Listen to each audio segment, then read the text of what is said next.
it's time for Chapter 11 of The Lion, the Witch, and the Wardrobe. Chapter 11, we're back to Edmund, and the chapter is called Aslan is Nearer. Edmund, meanwhile, had been having a most disappointing time. When the dwarf had gone to get the sledge ready, he expected that the witch would start being nice to him, as she had been at their last meeting. But she said nothing at all, and just when Edmund plucked up his courage to say, "Please, your majesty, could I have some Turkish delight?" You said, she answered, cutting him off, "Silence, you fool."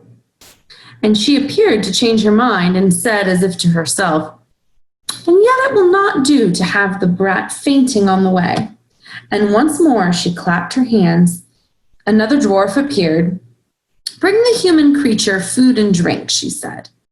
The dwarf went away and presently returned, bringing an iron bowl with some water in it, and an iron plate with a hunk of dry bread on it. He grinned in a repulsive manner, and he set them down on the floor beside Edmund and said, "Turkish delight for the little prince. Ha ha ha." "Take it away," Edmund said sulkily. "I don't want dry bread."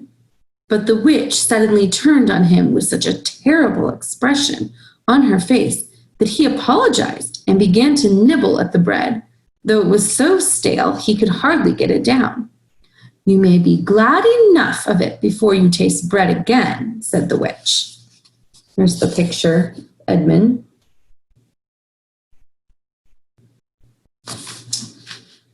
While he was still chewing away, the first dwarf came back and announced that the sledge was ready. The white witch rose and went out, ordering Edmund to go with her. The snow was again falling as they came into the courtyard, but she took no notice and made Edmund sit beside her on the sledge. But before they drove off, she called Morrow Grim, and he came bounding like an enormous dog to the side of her sledge. "Take with you the swiftest of your wolves and go at once to the house of the beavers," said the witch, "and kill whatever you find there. If they are already gone, then make all speed to the stone table, but do not be seen. Wait for me there in hiding. I, meanwhile, will go many miles to the west before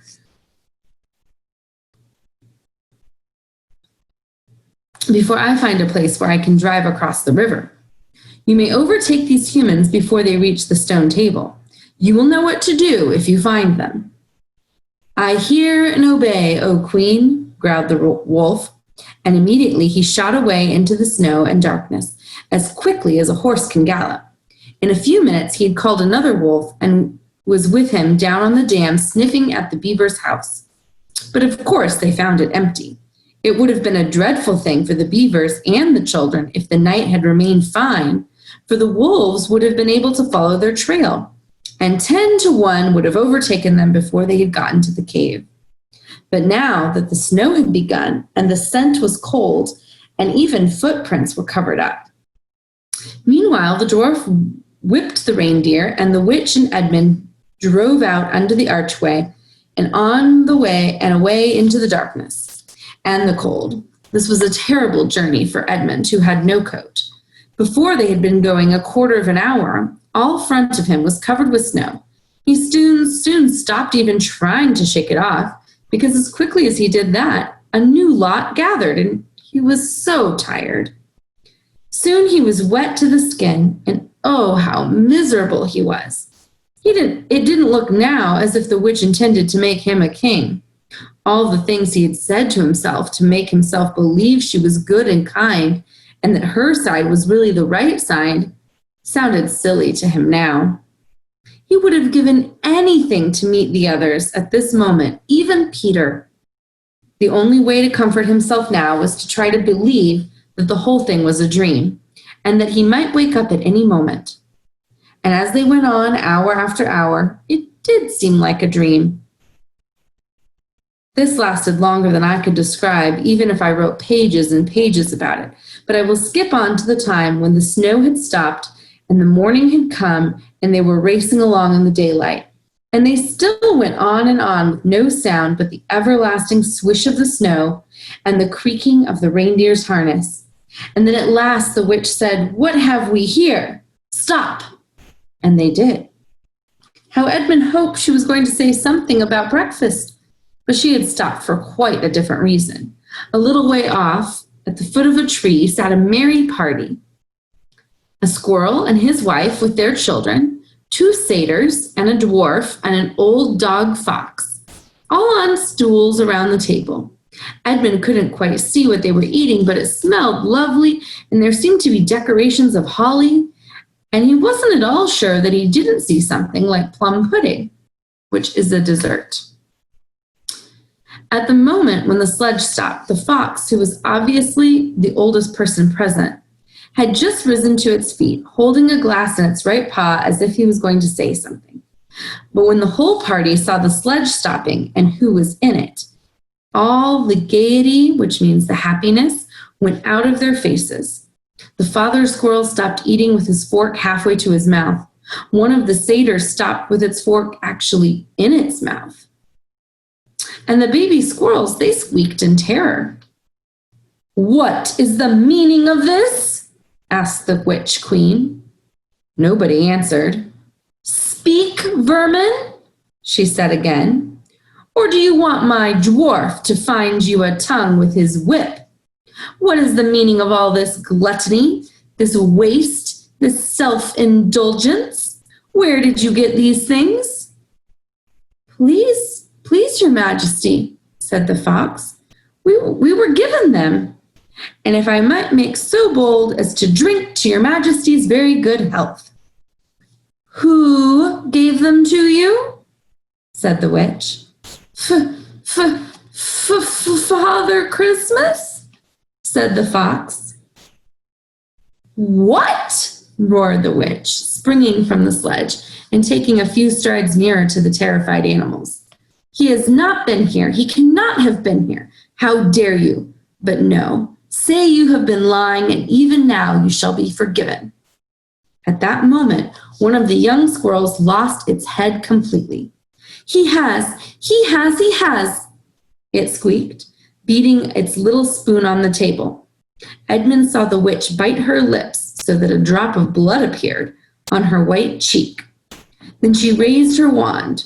"Oh, don't, please don't," pleaded Edmund. But even while he was shouting, she had waved her wand, and instantly, where the merry party had been, there were only statues of creatures, one with its stone fork fixed forever halfway to its stone mouth. Seated round the stone table on which there were stone plates and stone plum pudding. "And as for you," said the witch, giving Edmund a stunning blow on the face as she remounted the sledge, "let that teach you to ask favor for spies and traitors. Drive on." And Edmund, for the first time in this story, felt sorry for someone besides himself. It seemed so pitiful to think of those little stone figures sitting there all the silent days and all the dark nights, year after year, till the moss grew on them, and at last even their faces crumbled away. Now they were steadily racing again, and Edmund noticed that the snow, which splashed against them as they rushed through it, was much wetter than it had been last night.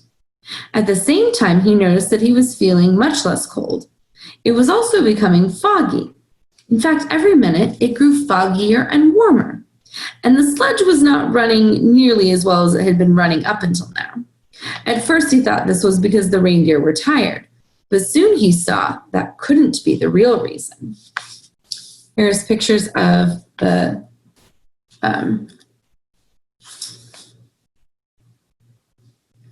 party at the table. Sorry. And a picture of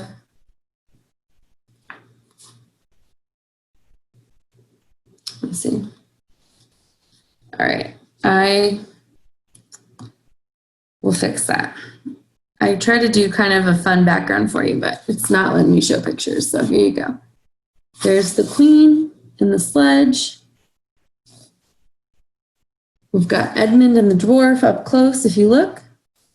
And the characters at the stone table that got turned into stone.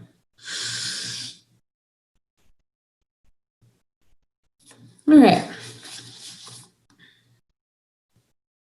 Hopefully you can see that. The sledge jerked and skidded and kept on jolting, as if it had struck against stones. And however the dwarf whipped the poor reindeer, the sledge went slower and slower. There also seemed to be a curious noise all around them, but the noise of their driving and jolting and the dwarf shouting at the reindeer prevented Edmund from hearing what it was, until suddenly the sledge stuck so fast that it would not go at all. And stuck fast means just trapped and where it can't move. Even though the word fast is in there, it doesn't really have to do with being fast. There also seemed to be, when that happened, there was a moment's silence, and in that silence, Edmund could listen to the other noise properly, a strange, sweet rustling, a chattering noise, yet not so strange, for he'd heard it before, if only he could remember where. Then all at once he did remember. It was the noise of running water. All around them, though out of sight, there were streams chattering, murmuring, bubbling, splashing, and even in the distance, roaring. And his heart gave a great leap, though he hardly knew why, when he realized that the frost was over, and much nearer was a drip, drip, drip from the branches of all the trees. And then, as he looked at one tree, he saw a great load of snow slide off of it, and for the first time since he'd entered Narnia, he saw the dark green of a fir tree. But he hadn't time to listen or to watch any longer, for the witch said, "Don't sit staring, fool! Get out and help!" And of course, Edmund had to obey. He stepped out into the snow, but it was really only slush by now, and began helping the dwarf get into the sledge out of the muddy hole it had got into. Then they got it out in the end, and by being very cruel to the reindeer, the dwarf managed to get it on the move again, and they drove a little further. And now the snow was really melting in earnest, and patches of green grass were beginning to appear in every direction.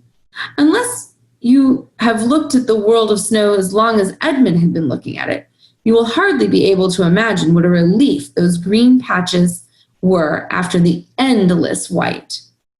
And then the sledge stopped again. "It's no good, your majesty," said the dwarf. "We can't sledge in this thaw." "Then we must walk," said the witch. "We shall never overtake them walking," growled the dwarf. "Not with the start they've got." "Are you my counselor or my slave?" said the witch. "Do as you're told. Tie the hands of the human creature behind it, and keep hold of the end of the rope, and take your whip and cut the harness off the reindeer. They'll find their own way home." The dwarf obeyed, and in a few minutes Edmund found himself being forced to walk as fast as he could, with his hands tied behind him. He kept on slipping in the slush and the mud and the wet grass, and every time he slipped, the dwarf gave him a curse and sometimes a flick with the whip. The witch, who was behind the dwarf, kept on saying, "Faster, faster!" And every moment the patches of green grew bigger and the patches of snow grew smaller.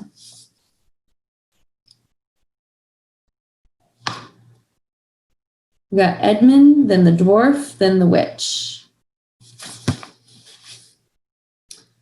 Every moment, more and more of the trees shook off their robes of snow. And soon, wherever you looked, instead of white shapes, you saw dark shapes of firs or black, prickly branches of bare oaks and beeches and elms. Those are all trees, right? Then the mist turned from white to gold and presently cleared away altogether. Shafts of delicious sunlight struck down onto the forest floor, and overhead you could see a blue sky between the treetops. Soon there were more wonderful things happening, coming suddenly round a corner onto a glade of silver birch trees. Edmund saw the ground covered in all directions with little yellow flowers called celandines. The noise of the water grew louder. Presently, they actually crossed a stream, and beyond it, they found snowdrops growing, which is another flower. Here's some pictures of the flowers.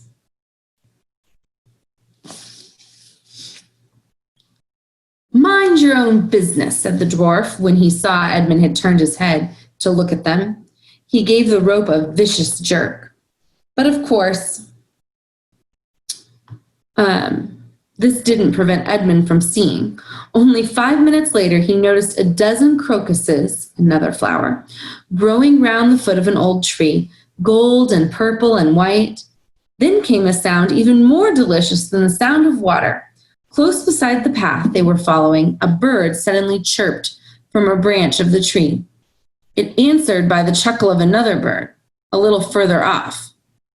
And then, as if that had been the signal, there was a chattering and chirping in every direction, and a moment of a full song, and within 5 minutes the whole wood was ringing with birds' music. And wherever his eyes turned, he saw birds alighting on branches, or sailing overhead, or chasing one another, or having their little quarrels, or tidying up their feathers with their beaks. "Faster, faster," said the witch. There was no trace of the fog now. The sky became bluer and bluer, and now there were white clouds hurrying across it from time to time. In the wide glades, there were primroses, and a light breeze sprang up, which scattered drops of moisture from the swaying branches and carried cool, delicious scents against the faces of the travelers. The trees began to come fully alive. The larches and birches were covered with green, the laburnums with gold, and soon the beech trees had put forth their delicate, transparent leaves. As the travelers walked under them, the light also became green. A bee buzzed across their path. "This is no thaw," said the dwarf, suddenly stopping. "This is spring. What are we to do? Your winter has been destroyed, I tell you. This is Aslan's doing." "If either of you mentions that name again," said the witch, "he shall be instantly killed." And that's the end of chapter 11.